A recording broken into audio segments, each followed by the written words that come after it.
La idea que teníamos para hablar hoy era la invitación de China a Argentina a la cumbre de los BRICS. ¿Sí? Me gusta porque es como los Backstreet Boys. Los BRICS. Los BRICS. La cumbre de los BRICS. Es como nos vamos adaptando con todas estas... La cumbia de los BRICS. Es una banda. Estaría buena la cumbia de los BRICS. Podríamos hacer un... No quiero ver en un No par voy de a años. decir lo que estaba cantando antes del aire. No. Bien. Entonces, los BRICS son la unión de Brasil, Rusia, China, India, Sudáfrica, ¿sí? Como economías emergentes. De Argentina. Como economías emergentes, en los cuales en algún momento Cristina Fernández, por ejemplo, dijo podrían llamarse BRICSA. ¿Sí? Sí, pero Argentina no está incluida dentro de esas economías emergentes. ¿Por qué? Casi porque hay una por continente, fuera de India y China, que son un subcontinente en sí mismas, digamos. Claro. Después es una por continente. No solo porque es una por continente, sino que además tiene que ver con una cuestión de cuáles son los parámetros económicos emergentes de cada país. ¿Sí? Claro. Por eso sí está Brasil. La relación de Argentina con Brasil siempre es ambigua en este sentido, ¿sí? Porque de hecho Jair Bolsonaro, a través de Pablo Guedes, que es su ministro de Economía, invitó a Martín Guzmán como par, digamos, a formar parte, que la Argentina forme parte del Banco de Desarrollo que se fundó en los BRICS en 2013. Por parte de los BRICS en 2013. Es un banco de desarrollo que pretende generar infraestructura en el mundo. Los préstamos que pretende, como si fuera el Banco Interamericano de Desarrollo de la década del 60, Claro.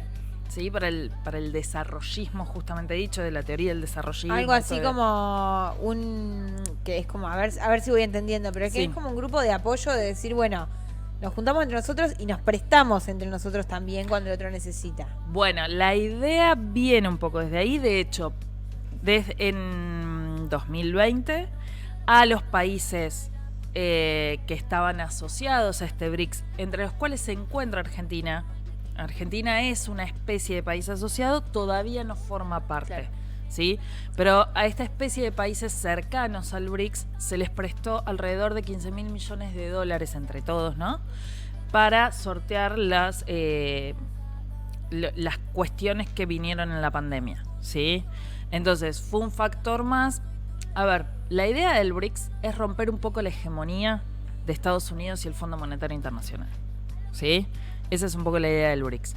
Es generar desde otros lugares y desde otras economías que no son la hegemonía de Estados Unidos y que no son los países centrales europeos, una posibilidad de desarrollo a los países que podríamos llamar, dependiendo de la teoría que usemos, periféricos, ¿sí?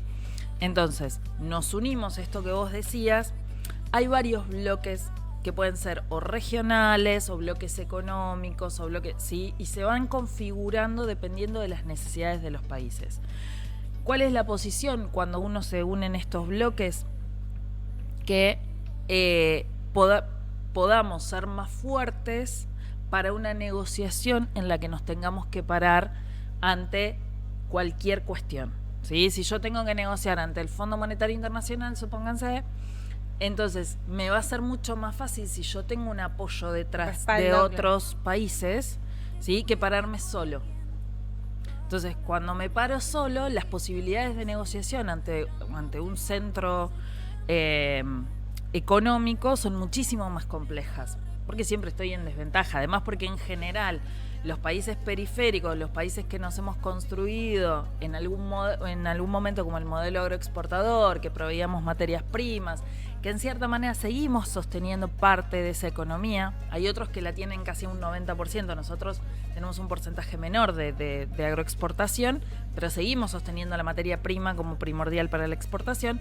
Estamos en posición de deudores en general, ¿sí? Por eso hablábamos del Banco de Desarrollo. El Banco de Desarrollo tiene que ver con que se genere infraestructura en estos países periféricos también para el desarrollo y la comercialización y la economía exportable de estos países que se están tratando de construir como la palabra contrahegemonía es muy grande para esto, pero sí como alternativa. Sí, también como pensarlo en términos de que hay hay un montón de instituciones que prestan en el mundo, pero que bueno, que el Fondo Monetario Internacional es la predominante, y que cuando estamos hablando de un préstamo del Fondo Monetario Internacional, estamos hablando también de condicionamientos de vida en general. Por eso Claro. es tan importante poder contar con otras personas que que no te determinen qué educación tienen que tener, qué tipo, cuando se pide un préstamo millonario, como se ha pedido muchas veces al Fondo Monetario Internacional,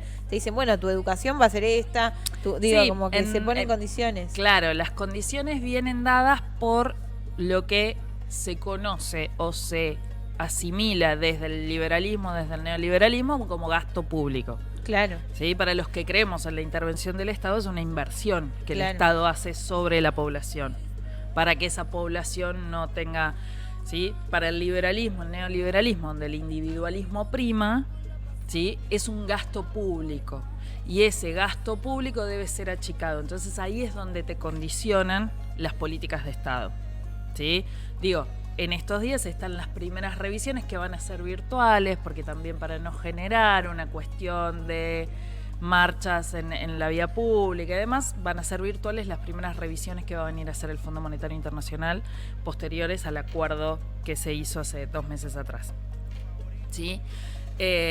También esto tenemos que verlo en la lógica de que China está desarrollando hace unos 3-4 años atrás toda su expansión a través de la franja y de la ruta, ¿sí? Se llama así, iniciativa de franja y de ruta, ¿sí? ¿Qué es lo que se está conociendo como la ruta de la seda? ¿Por qué? Porque retoma la expansión económica, ¿sí? A través de lo que fue la antigua ruta de la seda por tierra, ¿sí? Por los países de Irán, Pakistán, ¿sí? Toda esa zona, para extenderse hacia Europa y llegar a Europa del Este, y también por la ruta por mar, lo que eran en el siglo XV, XVI y XVII las Indias Orientales, ¿sí? Que es toda la zona del sudeste asiático.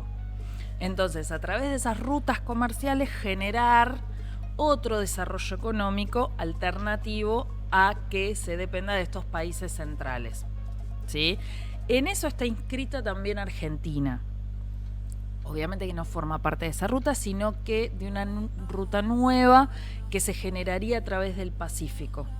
Y ahí se generaría una relación con los puertos de Chile y con la zona del Cuyo para la llegada y la salida de mercancías, de productos, ¿sí? Y además tenemos que tener en cuenta que China en Argentina tiene grandes inversiones, ¿sí? No solo en Argentina, en gran parte de Latinoamérica. De hecho, hay muchos analistas que plantean esto como una forma de la expansión china, ¿sí? A lo que otros países han ejercido como expansiones militares para ocupación de territorio, China lo estaría haciendo con inversiones. Claro, es esta cuestión. Y con Te planto préstamos. una fábrica acá, inversiones millonarias importantísimas. Nosotros tenemos construcción de gasoductos, Claro. financiamiento de construcción de gasoductos. Tenemos 2 represas hidroeléctricas, la Kirchner y la Sipernik, en Santa Cruz. Y después hay toda una caja de monedas que está abastecida por China y que genera estabilidad en la moneda de cambio, Claro. digamos. Entonces, China está ocupando todos esos lugares.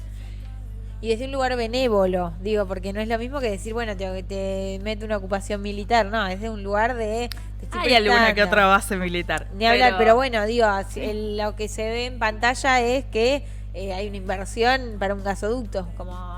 Bueno, algo- hay una teoría de el Tao, que ahora se me fue cómo era la frase, ¿sí? Pero con la idea de generar una posibilidad de crecimiento de todas las naciones, Claro. ¿sí? En este momento se me fue de la cabeza cómo era el nombre, pero hay una filosofía que pretende... A ver, hay dos visiones sobre esto, obviamente. Está la visión de quieren desarrollarse como imperio, y está la visión de que quieren que todos se desarrollen de una manera, como vos decís, más benévola. Sí, que igual digo, cuando digo más benévolo no quiero decir que no haya porque hay como dos maneras de ocupar un territorio. Puede ser de la mala manera, que es ocupándolo así, o de estas formas que vos propagandísticamente sos como la nación buena, que apoya las inversiones, que un montón de cosas, y te vas ocupando el territorio. Es que si vos observás, a ver, los países, porque digo, hoy en la economía Rusia y China son países centrales, no podemos obviarlos, más allá del BRICS. Claro, por sí mismos son países centrales, que tienen una economía poderosa. Y si fuera, no estoy hablando ni legitimando lo que está haciendo Rusia en Ucrania. Ahora, al resto del mundo, Rusia tampoco ha sido invasora de países. Es más, desde después lugares... en su lógica regional es otra cuestión que es discutible. Claro. ¿Sí? Pero Rusia y China no han llegado a invadir países como sí lo ha hecho Estados Unidos para después recomponer la economía y generar, ¿sí?, un desarrollo, ni siquiera un desarrollo, la invasión a Irak, la destrucción de Irak ha sido para desarrollar sus propias empresas en esos suelos. Claro, en vez de plantar la empresa y desarrollarla, hay una lógica militar que antecede a todo eso. Sí, porque también el negocio es militar. Claro, sí, el total. negocio militar es muy abarcativo en esa. ¿Cuándo nos vamos a China? Nos vamos a China el 20 de mayo. ¿Usted viene? No le gustó China, le gustaba más Francia. Vemos. Más la croissant. Y porque en China, viste que vas a un restaurante, ¿Cuánto tengo para pensarlo, por lo menos? Hasta el 20. No, 10 claro, días. 10 días. Sí, pero por ahí unos días antes. Y sí, hasta el 18 te Mira, tiempo. Claro, si tenemos no. pasaje de Cancillería, podemos comprar el mismo día el pasaje. Bueno, entonces tengo hasta el 20. Claro. Unas 19, horas por ahí el 19 bueno. ya tenemos que salir. Bueno. Los cambios de usos horarios. Sí. Además para aprovechar unos ¿Me días. llamás? Sí. Dale. Obvio, Listo. Sí. Hasta el 24 de junio. No, igualmente, perdón, va a bueno. ser un mes Todavía. en China. No, igual va a ser virtual porque en China con la variante Omicron hay muchísimas restricciones. De hecho, hay restricciones incluso para el acceso a supermercados y demás. Están excesivamente restringidas las posibilidades de circulación, así que va a ser de manera virtual. Sí, China hoy es la anfitriona y la que ejerce la presidencia pro tempore, ¿sí? Y también esto tiene que ver con que hoy Argentina es la presidenta pro tempore de CELAC, de la Comunidad de Estados Americanos, Latinoamericanos y el Caribe. Ahí llegué. Un día de estos aprendo todos los Un las día te juro que abreviaturas. vengo con las cosas sabidas. Vengo estudiada. No, Pero bueno, de estas reuniones pueden salir acuerdos económicos interesantes y alianzas interesantes. alianzas muy interesantes. Igual pensemos que Argentina viajó este año, o sea, Argentina viajó. Sí, El 40 presidente de millones la en un nación, el presidente de la nación viajó este año a China, acompañó a los Juegos Olímpicos de Invierno que se habían boicoteado desde Occidente, ¿sí? Y eso también tiene una validez a la hora de las relaciones internacionales, que se acompañen esos procesos, y también se está acompañando desde China en la cuestión Malvinas a la Argentina. Claro. ¿Sí? Esas cuestiones se negocian desde ese lugar.